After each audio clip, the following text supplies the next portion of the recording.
हर हर महादेव। जय गुरु जी। संगत जी, आइए शिव पुराण के अगले अध्याय की ओर चलते हैं।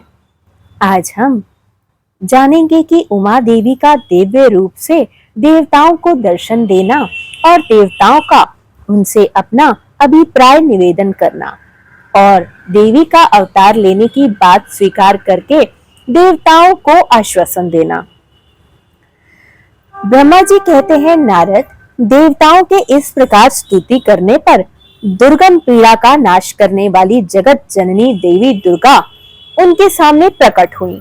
वे परम अद्भुत दिव्य रत्नमय रथ पर बैठी हुई थी। उस श्रेष्ठ रथ में घुंघरू लगे हुए थे और मुलायम बिस्तर बिछे हुए थे।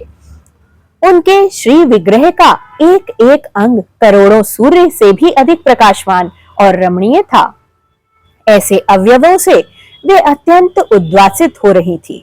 सब और फैली हुई उनकी अपनी तेजो राशि के मध्य भाग में वे विराजमान थी। उनका रूप बहुत ही अद्भुत और सुंदर था और उनकी छवि की कहीं तुलना ही नहीं की जा सकती। सदाशिव के साथ विलास करने वाली उन महामाया की किसी के साथ समानता नहीं थी। त्रिविध चिन्मय गुणों से युक्त थी। प्राकृत गुणों का अभाव होने से उन्हें निर्गुणा कहा जाता है। वे नित्य रूपा हैं। वे दुष्टों पर प्रचंड कोप करने वाली वह कोप करने के कारण चंडी कहलाती हैं, परंतु स्वरूप से शिवा कल्याणमयी है। सबकी संपूर्ण पीड़ाओं का नाश करके वो इस रूप में आई है तथा संपूर्ण जगत की माता वही है। वे ही प्रलय काल में महानिंद्रा होकर सबको अपने अंक में सुला लेती हैं तथा वे समस्त स्वजनों भक्तों का संसार सागर से उद्धार करती हैं। शिवा देवी की तेजो राशि के प्रभाव से देवता उन्हें अच्छी तरह देख भी नहीं पाते। तब उनके दर्शन की अभिलाषा से देवताओं ने फिर उनका सत्वन किया। तदंतर दर्शन की इच्छा रखने वाले विष्णु आदि सब देवता उन जगदम्बा की कृपा पाकर वहां उनका सुस्पष्ट दर्शन कर सके। इसके बाद देवता बोले, अंबिके महादेवी, हम सदा आपके दास हैं। आप प्रसन्नता पूर्वक हमारा निवेदन सुने। पहले आप दक्ष की पुत्री रूप से अवतीर्ण हो लोक में रुद्र देव की वल्लभा हुई थी। उस समय आपने ब्रह्मा जी के साथ तथा दूसरे देवताओं के महान दुखों का भी निवारण किया था। तदंतर पिता से अनादर पाकर अपनी की हुई प्रतिज्ञा के अनुसार आपने शरीर का परित्याग कर दिया था और स्वधाम में पधार आई। इससे भगवान हर को भी बड़ा दुख हुआ। माहेश्वरी, आपके चले आने से देवताओं का कार्य पूरा नहीं हुआ, अतः हम देवता और मुनि व्याकुल होकर आपकी शरण में आए हैं। महेशनी शिवे, आप देवताओं का मनोरथ पूर्ण करें जिससे संत कुमार का वचन सफल हो। हे देवी, आप भूतल पर अवतीर्ण हो व पुनः रुद्र देव की पत्नी होइए और यथा योग्य ऐसी लीला कीजिए जिससे देवताओं को सुख प्राप्त हो सके। हे देवी, इससे कैलाश पर्वत पर निवास करने वाले रुद्रदेव भी सुखी होंगे। आप ऐसी कृपा करें जिससे सब सुखी हों, सबका सारा दुख नष्ट हो जाए। ब्रह्मा जी कहते हैं, नारद, ऐसा कहकर विष्णु आदि सब देवता प्रेम में मग्न हो गए और भक्ति से विनम्र होकर चुपचाप खड़े रहे। देवताओं की यह स्तुति सुनकर शिवा देवी को भी बड़ी प्रसन्नता हुई। उनके हेतु का विचार करके अपने प्रभु शिव का स्मरण करती हुई भक्त वत्सला दयामयी उमा देवी उस समय विष्णु आदि देवताओं को संबोधित करके हंसकर बोली। उमा ने कहा, हे हरे, हे विधे और हे देवताओं तथा मुनियों, तुम सब लोग अपने मन से व्यथा को निकाल दो और मेरी बात सुनो। मैं तुम पर प्रसन्न हूँ, इसमें संशय नहीं है। सब लोग अपने अपने स्थान को जाओ और चिरकाल तक सुखी रहो।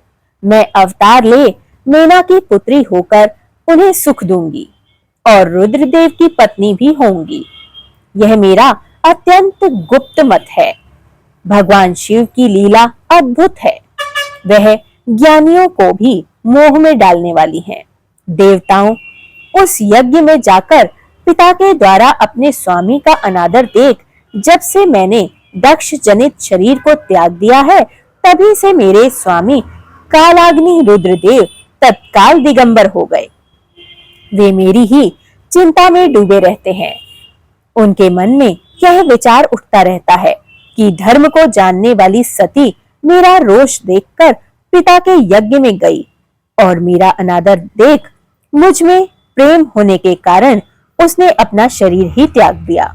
यही सोचकर वे बार बार घर छोड़कर अलौकिक वेश धारण कर योगी हो जाते हैं। मेरी स्वरूप भूता सती के वियोग को वे महेश्वर सहन न कर सके।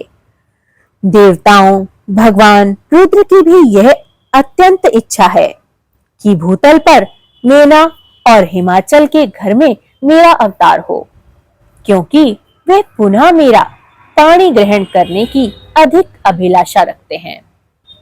अतः मैं रुद्रदेव के संतोष के लिए अवतार लूंगी और लौकिक गति का आश्रय लेकर हिमालय पत्नी मेना की पुत्री होंगी।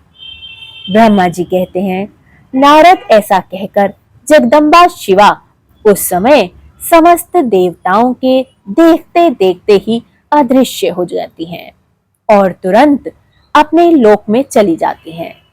तदंतर हर्ष से भरे हुए विष्णु आदि समस्त देवता और मुनि उस दिशा को प्रणाम करके अपने अपने धाम को चले जाते हैं।